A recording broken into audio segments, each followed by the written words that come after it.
Ito na ang aking munting manukan. Ito guys, meron akong isang manok dito. Ayan yan, yung madadaanan na yan. Yan igaling Batangas. 4 yan, yung 3 hindi nakasurvive sa biyahe. Siya lang ang natira. Yan, sayang naman. Hindi siya pwedeng isama dun sa 4 sa loob kasi inaaway siya. Inaaway ng tandang. Kawawa naman, malungkot, nag-iisa. Yun ay Rhode Island, yung umiitlog ng kulay brown. Bala kong mag-alaga ng ganyan kasi para meron kaming magbibigay sa amin ng itlog at the same time kung pwedeng gawing hanap buhay. Ayan.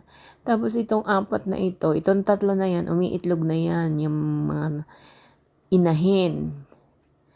Hindi namin alam, umiitlog na rin yung isa, kaya silang 3 nag-share sa 2 pugad. Ginagawa pa ni Mr. ang isa. Ayan o. Ang dami ng itlog guys.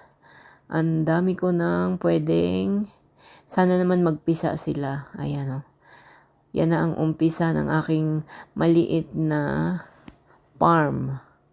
So lahat yan ay mga sariling gawa lang namin ni Mr. yan.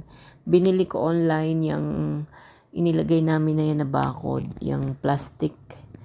Tapos yung aking beach umbrella pansamantalang inilagay ko doon para pag nasa loob na yung 4, yung isa naman ang nasa loob. Kaya ayan, ito yung aking sitaw. Isang puno lang yan, ang daming bunga.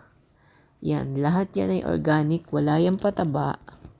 Kung hindi, sarili lang, walang fertilizer, walang chemical.